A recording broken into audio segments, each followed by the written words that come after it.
I do not think the DPS ranking video type can work anymore. Like, because of the existence of many characters that can implant weakness onto the enemy, does it really matter that Dulcinea is the best win DPS when you're just gonna use Kinda and Tiziano anyway?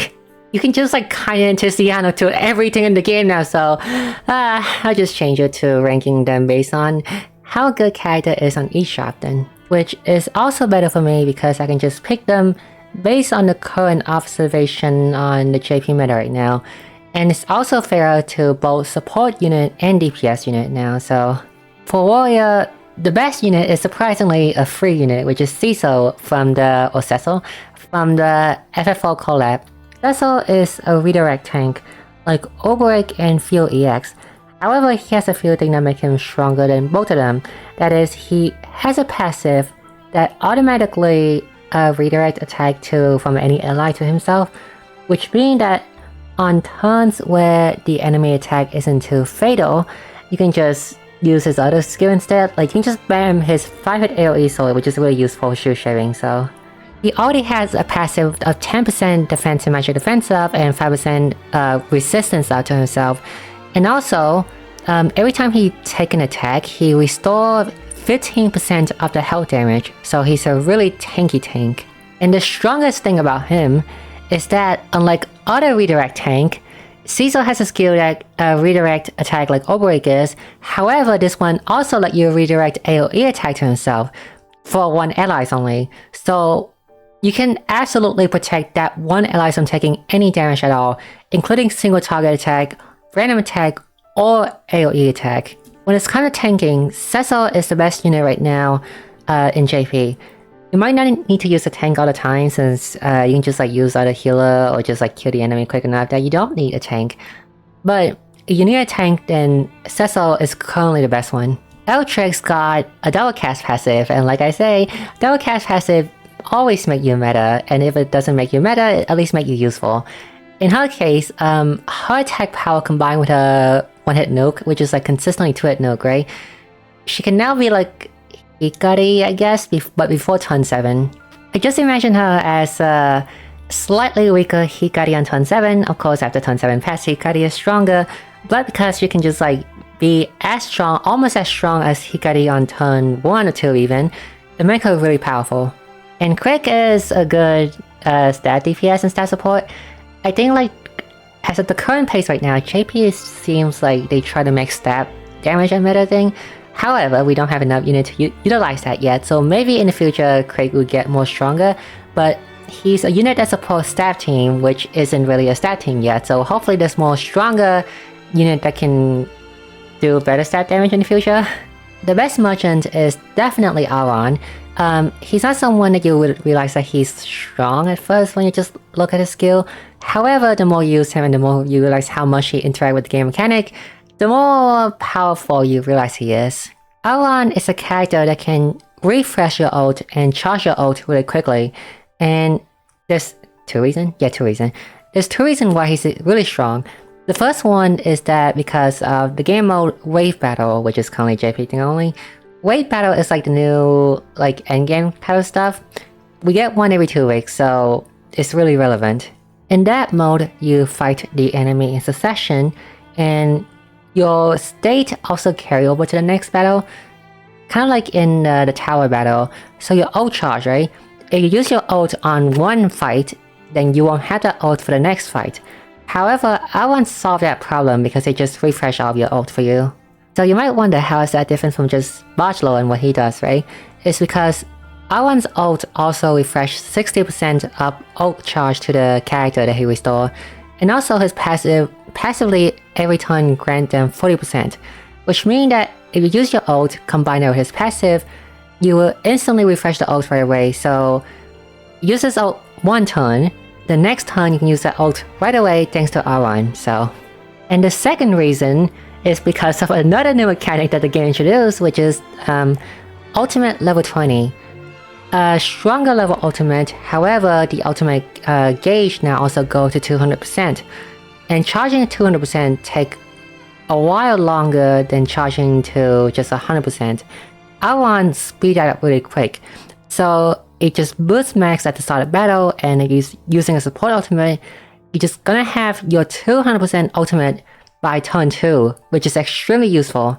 Outrun was already super duper useful before the ultimate level 20 thing, but now with the ultimate level 20 thing, he's become even much better than that. Comparing him with that compared to Bajalo, like Bajalo's not even close when it's come to ult refresh. It's ult refresh and ult charge, and charging 200% quickly is very useful. Hence why he's the best merchant in my opinion.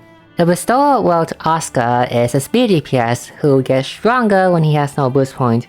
And he even get better because he has a level 20 ultimate now, which is it's a 10-hit AoE that inflict all stat down debuff just like Signa. And because he has such a strong ultimate, sometimes you just bring him for the support, not for the damage. You use the ultimate, you inflict ultimate debuff to the enemy, and you also inflict 10-hit shield on them, so he's really useful. Magnolia damage is on par with Oscar damage. The reason I rank Oscar higher is because, yes, when it's come to DPS, they are both very equal with each other. However, when it's come to utility, 10-hit AoE that inflict ultimate debuff is much more useful, so... Behold! The guy that ruined my DPS ranking video and also changed the game forever. So, Tiziano, this guy, so...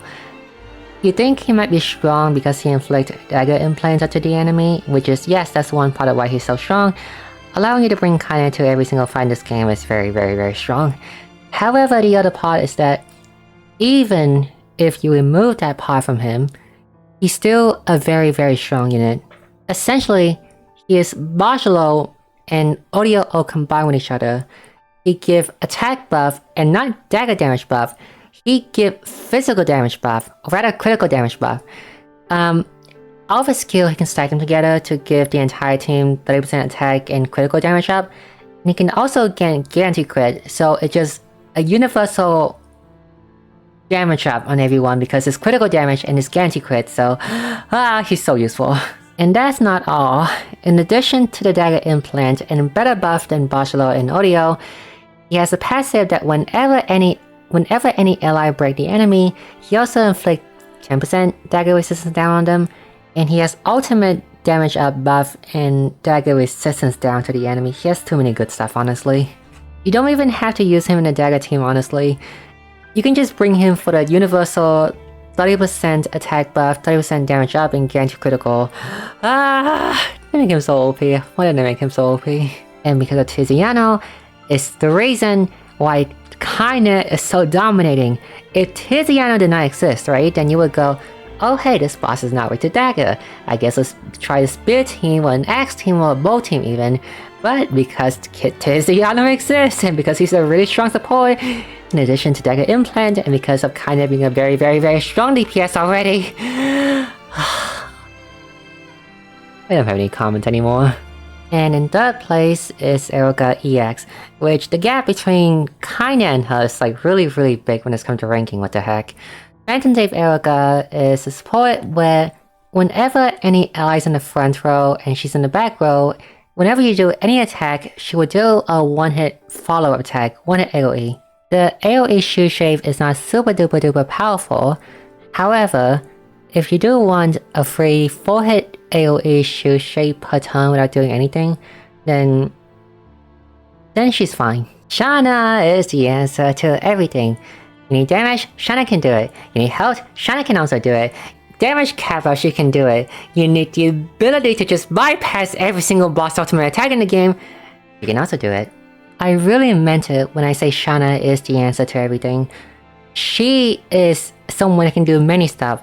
However, unlike other units that can do many stuff, she is really good at doing that many stuff. If you want to do damage with Shanna, she has a 6-hit 130 AoE axe that can also hit lightning and wind. And if you want healing with her, she has an all allies healing regen and also grant them max HP up and HP barrier. If you want SP, Shanna can grant SP stock, which is like SP barrier, which is overflow SP to the entire team. So your team will never have any SP problem. And the reason why Shanna is so strong, Operation Eternal is her EX skill. It grants 3 boost points for the entire team, and for 2 turns, the team just does not die at all. Like, your team cannot die at all. Which, at first, I thought like this can be useful but like gimmicky, but not super powerful. However, I realized that this skill is very, very, very, very powerful. Do you know what is the difference between infinite healing for the rest of the battle and only not dying for 2 turns? Well, it's because infinite healing cannot prevent this.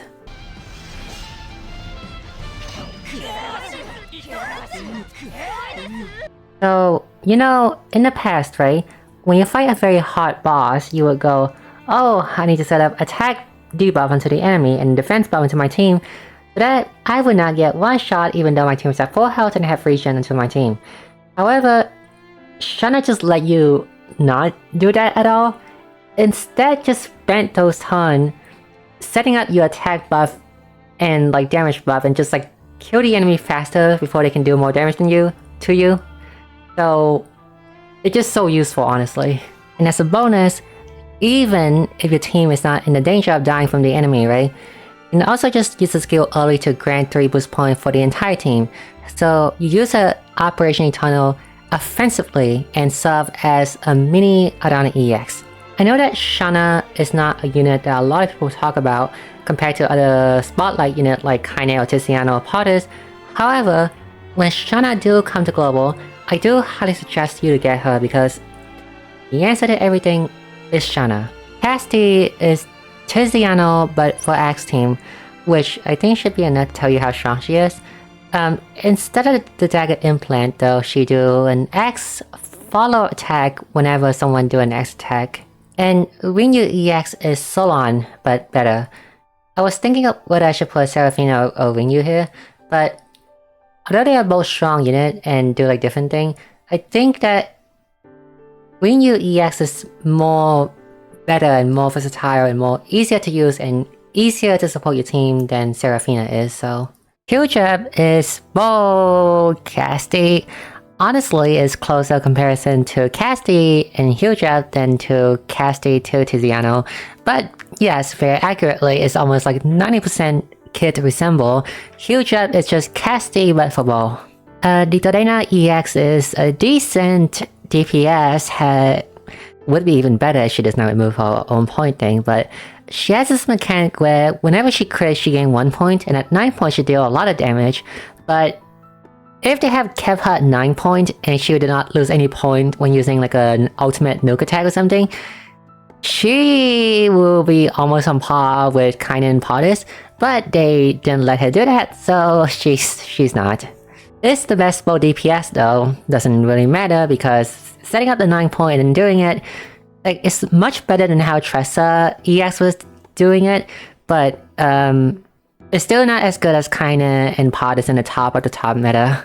In both team, Kiln is still a decent tank. You use him for the support, for the shield shaving, and for the ultimate stuff. And I know that global Kilns is even stronger than that, so it's all good. Hunter currently does not have anyone that's like can support like out of the range like the other one I mentioned. Like for example, Cecil, Aron, Tiziano, and Shana, all of them can work across various teams and not just lock to the damage type that they were assigned with. However, Hujab and Dodena are very much locked to just bow damage only, and Kilns is useful sometimes outside of bow team, but because there's so much better support outside of both team, that Kiln is just not really also used outside of both teams, so... For Cleric, Media is the best Cleric and it's not even close with the other 2 Cleric. So you know why she's so strong? Instead of making her work like Casti and Hujab, right? Where, oh, so you do a stab attack, right? So you will now do a stab attack follow-up, right? They make it so that her requirement is that when anyone hit any weakness, she do a follow-up. You know what that means? Yes, it allows her to be used in almost every single team in the game. Media is essentially party support and kind of support because the follow-up attack that she gives to them, to the allies, right? They are affected by the potency up on the South character. What I mean is that Potters and Kaine has potency buff for their own skill, but that potency buff also applies to the follow attack that Media gives. And Media follow-up attack is 2 × 100, and when that combined with Kaine, you get 2 times 220 AoE. And when that combined with Potus, you get 2 times 300 AoE, which is really, really strong. It's 600 extra potency of damage, and it's also affected by all the buff you have on yourself, so you're gonna hit like an extra million damage with this follow-up attack if you set up the right buff. I still have no idea why they make her so that she work with any team. Honestly, I think that she, for like fitting sake with heal drive and casty, right? Just make it so that when you use a stab attack, you just do the same thing. Stab attack requirement to do a stab follow-up. Not just hit any weakness and allowing every single team, dagger, sword, to just like take advantage of this, and now, well, she's not mandatory in the top team now. Emil is here because, this is not gonna apply to most people who play normally, and this is only for the people who like rare of a character, okay? But, in the top meta, there is this character, Tadlock EX, right? Who, A4 accessory, grant the enemy 9 stack of dog weakness at the start of battle. And Tadlock EX passive let you do 2 shield hit per hit. Wait, what's the best way to word this? 2 shield per hit? Yeah, 2 shield per hit. And Emil, he has an immediate 9-hit dog attack. So when combined that with Tadlock EX, it's an immediate 18 shield shape to any enemy in the game. Because like the dog weakness can be implanted on anyone. So Emil, like in top whale meta only, is used as an 18 shield minus at the start of battle. I know that it's mostly a weird thing only because I'm pretty sure not a lot of people are gonna go for Tadlock EX A4. However, this strategy can work if the enemy is weak to Tome or Dock. So yes, it doesn't let you use on every single enemy in the game, but you still have the option to just do minus 18 shield at the start of battle if the enemy is weak to either Tome or Dock. And other than the shield shaving utility, Emil also has other like buff too, and also he's still the best Dock damage dealer in the game, so he's still a really good unit, honestly. Gloria is the unit that you want to bring to a very, very long fight. Yes, you have Kaine, Potus, Tiziano. You don't need Gloria because the battle is going to be already finished by then. However, if you're someone that don't mind going to turn 20 or 30 of battle, you would definitely want Gloria because every 3 turns, she restores your health fully, your SP fully, and your boost point fully for the entire team. So, or just front row, I think just front row only. So Gloria is the best unit for a long-term fight. Obviously for Scholar, the Scholar King is the best character in the game, not just the Scholar. I thought like they already make Kaine super OP already, and when I look at Potus, they somehow make him even more OP than Kaine, which is like, why? Kaine has a 500 base attack at 5-star. Potus has a base 600 attack at 6-star, and he can hit for 6,000 potency. Like, why? Why do you give him that much firepower? Like, imagine if Kaine has double cast. Like, that's how strong he is. They give Kaine, they make a new Kaine, and they give that one a double cast. That's just how strong Potus is. Oswald is second because, honestly, the gap between the first and second is very, very, very big. But he does have a follow-up attack that's a bit different from the other follow-up character I mentioned. It's a Fire, Ice, and Lightning, and all 3 can trigger if you hit all 3 in 1 turn. So a character like Cyrus Ultimate or Lemaire can hit all of that element in 1 turn, so it's 3 extra follow-up hit which can be useful. In Elemental team, especially in Fire, Ice, and Lightning team, Oswald is still the very best unit for them, just that the team doesn't really see play in the top meta anymore because Potus exists. So Solon is still here because he's still a decent support, and he got a new EX skill for 6-star, which grant the enemy instantly minus 6 shield. So that can be useful. I just put him here because there's no other better scholar besides Oswald and Potus, so yeah, Solon's still here. Signa is also a recipient of a level 20 ultimate buff, and her level 20 ultimate buff is extremely strong. It went from 20% everyone debuff, ultimate debuff, right, to 30%. You don't even need Lucetta anymore. By herself, Signa will cap out ultimate debuff, all of the stat, by 30%, and that's extremely very powerful. And also, level 20 ultimate at 200% ult charge let you use that ultimate without consuming the action of the character in the front. Example would be, let's just say you want Tiziano's buff in the front, right? And Signa's in the back. And you Signa ult at level 20, right? Then Signa and Tiziano would both use a skill at the same turn. And this is like both in the same column, okay? So both front row and back row will use the skill. Tiziano will buff and Signa will do the ultimate debuff. Out of all the ones that receive level 20 ultimate, Signa is the biggest winner here because a free action ultimate debuff capping 30% on all stat is extremely strong, hence why she is the top of the meta. Mabel is the second best dancer in the game, yeah, surprisingly a 4 stars here, because Signa decided to kick Lucetta out of the meta.